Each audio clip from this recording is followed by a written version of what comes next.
Hello guys, welcome back to my channel. मैं निशा। आज मैं आप लोगों के लेकर यूपी टेट सी टेट के लिए सीडीपी के मोस्ट इंपॉर्टेंट क्वेश्चंस जो क्वेश्चंस हमारे पूछे जा चुके हैं, पीवाईक्यूज जो क्वेश्चंस हैं। चलिए स्टार्ट करते हैं। जिन लोगों ने वीडियोस मेरी नहीं देखी वो पहले भी जाकर मेरे चैनल से देख सकते हैं। तो चलिए स्टार्ट करते हैं। ये दिसंबर के लिए तैयारी करा रही हूँ आपकी। जो हमारा एग्जाम सी टेट या फिर यूपी टेट दिसंबर में होगा उसके लिए मोस्ट इंपॉर्टेंट क्वेश्चन है सीडीपी के। चलिए स्टार्ट करते हैं। तो क्वेश्चन नंबर फर्स्ट है, कह रहे हैं कि जो संवेग संवेग का मतलब जो होता है हमारे इमोशंस होते हैं। संवेग व्यक्ति की उत्तेजित दशा है। संवेग व्यक्ति की उत्तेजित दशा है। तो ये कथन जो था, ये कथन निम्नलिखित में से किसका है? तो संवेग व्यक्ति की उत्तेजित दशा है। तो ये कथन जो हमारा किसने दिया था? हमारा जो था वो हमारा वुडवर्थ ने दिया था। किसने दिया था? वुडवर्थ ने दिया था। इन्होंने कहता है संवेग को अंग्रेजी में हम क्या कहते हैं? इमोशन कहते हैं, जिसका अर्थ होता है उत्तेजित होना। तो संवेग को अंग्रेजी में हम क्या कहते हैं? इमोशन कहते हैं। क्या कहते हैं हम यहाँ पे? अगर संवेग की बात करते हैं तो संवेग को इंग्लिश में हम क्या करते हैं? संवेग को जो है इंग्लिश में कहते हैं इमोशन। क्या कहते हैं? इमोशन कहते हैं। तो इमोशन है तो इसका अर्थ जो होता है उत्तेजित होना। तो इसका अर्थ जो होता है वो हमारा क्या होता है? उत्तेजित होना होता है। इस प्रकार संवेग को व्यक्ति की उत्तेजित दशा कहा जाता है। इसका आंसर आपको पता है तो क्या? वुडवर्थ होगा। नेक्स्ट हमारा क्वेश्चन है, क्वेश्चन नंबर 2 है, कह रहे हैं कि शैक्षिक विकास, शिक्षा के विकास में यानी कि शैक्षिक विकास में मूल्यांकन का जो अर्थ है, शिक्षा का जब डेवलपमेंट होता है तो उसमें जो मूल्यांकन जो होता है, एवल्यूशन होता है, तो उसमें उसका अर्थ क्या है? तो मूल्यांकन का जो अर्थ है वो क्या है? छात्रों की प्रगति का आंकलन करना। इसमें बच्चों की हम क्या करते हैं? शैक्षिक विकास। मूल्यांकन का अर्थ क्या है? जब हम बच्चों का मूल्यांकन करते हैं, उनको पढ़ाते भी जाते हैं और उनका मूल्यांकन भी करते हैं, तो इससे उनकी छात्रों की प्रगति का आंकलन होता है। क्या होता है? छात्रों की प्रगति के बारे में पता चलता है कि छात्रों ने क्या सीखा है, क्या नहीं सीखा है, तो उनकी प्रगति का आंकलन होता है। अच्छा, शिक्षण अधिगम प्रक्रिया जो होती है, टीचिंग लर्निंग प्रोसेस होता है, उसमें मूल्यांकन की महत्वपूर्ण भूमिका होती है। अगर जैसे कि हम बच्चे को पढ़ाए चले जा रहे हैं पर उनका मूल्यांकन नहीं कर रहे हैं या फिर उनका असेसमेंट नहीं कर रहे हैं, तो इससे हमें पता ही नहीं चलेगा कि बच्चा क्या सीख रहा है। टीचर पढ़ा रहा है और बच्चे अगर हम उनका मूल्यांकन या असेसमेंट नहीं करते हैं तो पता ही नहीं चलता है कि जिस तरीके से हम पढ़ा रहे हैं क्या हम ठीक तरीके से पढ़ा रहे हैं या नहीं पढ़ा रहे हैं, या फिर बच्चा को समझ में आ रहा है या फिर नहीं आ रहा है। इसीलिए तो हम उनका असेसमेंट करते हैं, उनका आंकलन करते हैं, तो उनके लिए टेस्ट लेते हैं। आंकलन क्या करते हैं? टेस्ट लेते हैं, एग्जाम लेते हैं, यही बच्चे का आंकलन किया जाता है। नेक्स्ट हमारा क्वेश्चन है, क्वेश्चन नंबर 3 है, कह रहे हैं कि पूर्वाग्रही किशोर किशोरी, तो पूर्वाग्रही किशोर किशोरी जो है अपनी डैश के प्रति कठोर होंगे। तो किसकी कठोर होंगे? जो पूर्वाग्रही किशोर और किशोरी जो हैं वो अपनी डैश के प्रति कठोर होंगे। किसके कठोर होंगे? अपनी समस्या के प्रति क्या होंगे? कठोर होंगे। पूर्वाग्रह का अर्थ है, तात्पर्य है कि किसी कार्य, व्यवस्था, ज्ञान या व्यक्ति आदि के विषय में पहले से ही धारणा का पालन करना है। तो क्या है पूर्वाग्रह? पूर्वाग्रह का मतलब क्या है? तो किसी भी समस्या के बारे में, व्यक्ति के बारे में, ठीक है, या फिर ज्ञान के बारे में पहले ही धारणा का पालन करना ही हमारा पूर्वाग्रह है कहलाएगा। नेक्स्ट हमारा क्वेश्चन है, क्वेश्चन नंबर 4 है, कह रहे हैं कि संज्ञानात्मक विकास। संज्ञानात्मक विकास के 4 चरण हैं। संज्ञानात्मक जो विकास है इसके 4 चरण है। संवेदी पेशीय अवस्था, पूर्व संक्रियात्मक अवस्था, स्थूल संक्रियात्मक अवस्था और औपचारिक संक्रियात्मक अवस्था की जो पहचान की गई थी वो किसके द्वारा हमारी की गई थी? हमारी की गई थी पियाजे के द्वारा की गई थी। संज्ञानात्मक विकास के चरण की अगर बात आ जाए, जहाँ पे संज्ञानात्मक आ जाए तो वहाँ पे आपका क्या आ जाएगा? हमारा पियाजे आ जाएगा। नेक्स्ट हमारा क्वेश्चन है, क्वेश्चन नंबर 5 है। ये क्वेश्चन हमारा 2013 में पूछा जा चुका है यूपी टेट में। तो कौन से गुण अच्छे मानसिक स्वास्थ्य के नहीं है? तो कह रहे हैं कि कौन से जो गुण हैं वो अच्छे मानसिक स्वास्थ्य के नहीं है। तो अच्छे मानसिक स्वास्थ्य का कौन सा गुण नहीं है? तो कौन सा गुण नहीं है हमारा? बहुत विनीत और स्वयं में सीमित होना जो है, ये क्या है? एक अच्छे मानसिक स्वास्थ्य का लक्षण नहीं है, गुण नहीं है। बहुत विनीत और स्वयं में सीमित। तो जो बहुत विनीत होते हैं और स्वयं में सीमित होते हैं वो कैसे होते हैं? व्यक्ति जो होते हैं वो क्या होते हैं? अंतर्मुखी व्यक्ति होते हैं। नेक्स्ट हमारा क्वेश्चन है, क्वेश्चन नंबर 6 है, कह रहे हैं कि अधिगम क्षमता। अधिगम क्षमता जो है, अधिगम क्षमता, तो अधिगम क्या होता है? हमारी लर्निंग होता है, सीखना होता है, तो इसी को हम अधिगम क्षमता होते हैं। तो लर्निंग की कैपेसिटी, क्षमता निम्नलिखित में से किससे प्रभावित नहीं होती है? तो अधिगम क्षमता जो होती है निम्नलिखित में से किससे प्रभावित नहीं होती? तो हमारे किससे प्रभावित नहीं होती? राष्ट्रीयता से प्रभावित नहीं होती। तो अधिगम को अगर जो कोई प्रभावित करने वाले कारक हैं तो हमारी क्या है? आनुवांशिकता। तो अधिगम को प्रभावित कौन करते हैं? आनुवांशिकता क्या होता है? हमारी जो हेरिडिटी है, तो वो हमारी आनुवंशिकता जो है हेरिडिटी है, तो वो भी हमारे अधिगम को प्रभावित करती है। अगर माँ बाप हमारे कैसे हैं, पेरेंट्स हैं, अच्छे हैं, पढ़े लिखे हैं, तो क्या बच्चे भी अच्छे होंगे, ठीक है। अब फिर वातावरण का भी अधिगम पे क्या प्रभाव पड़ता है, वातावरण का, अगर कहीं पे हम कुछ चीज़ सीख रहे हैं, एनवायरनमेंट ठीक है, तो हम अच्छे से सीख सकते हैं। शिक्षण का भी प्रभाव पड़ता है। जब हमारा जो टीचर पढ़ा रहा है हमें, क्या वो किस तरीके से पढ़ा रहा है, अगर वो अच्छा पढ़ाएगा तो भी हमारा अधिगम अच्छा होगा। लेकिन राष्ट्रीयता से इसके मतलब नहीं। तो अधिगम क्षमता निम्नलिखित में से किससे प्रभावित नहीं होती, तो किससे नहीं होती, राष्ट्रीयता से प्रभावित नहीं होती है। नेक्स्ट हमारा क्वेश्चन है, क्वेश्चन नंबर 7 है।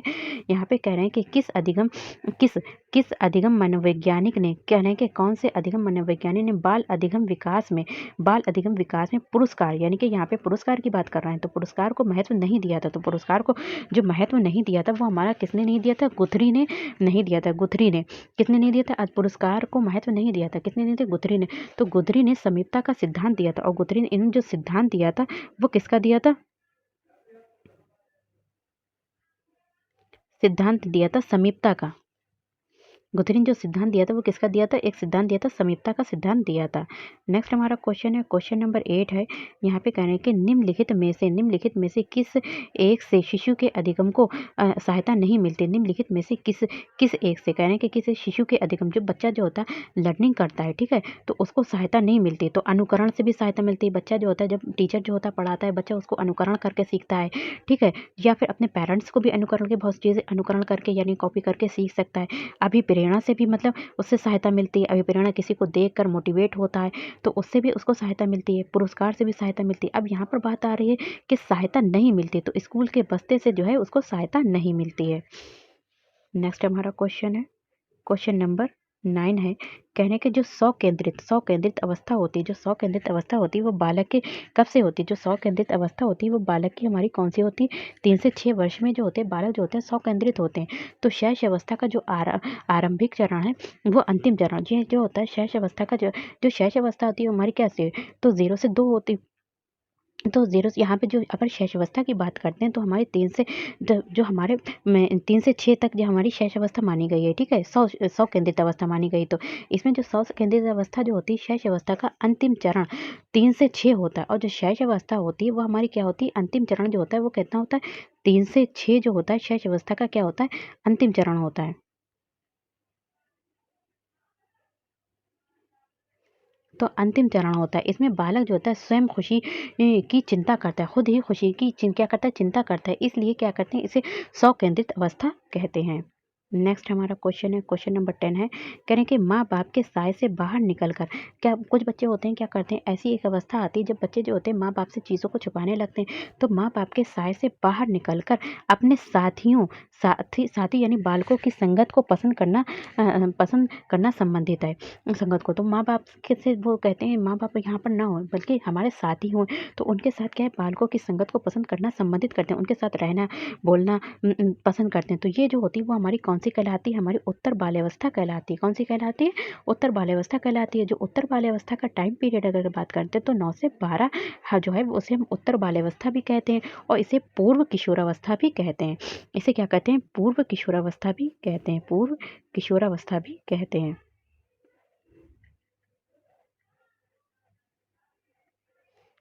अवस्था भी कहते हैं। नेक्स्ट हमारा क्वेश्चन है, क्वेश्चन नंबर 11 है। कह रहे हैं कि मानसिक परिपक्वता, या अगर बात करते हैं यहाँ पे मानसिक परिपक्वता, तो यहाँ पे कह रहे हैं कि जो मानसिक परिपक्वता है, मानसिक परिपक्वता की ऊंचाई को छूने के लिए प्रयत्न रहना संबंधित है। तो मानसिक परिपक्वता के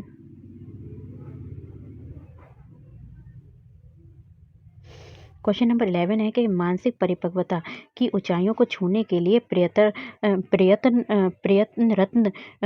जो है रहना संबंधित है। तो प्रयत्नरत जो है रहना संबंधित है। तो मानसिक परिपक्वता की ऊंचाई को छूने के लिए प्रयत्नरत रहना संबंधित है। तो किससे रहना संबंधित है, हमारा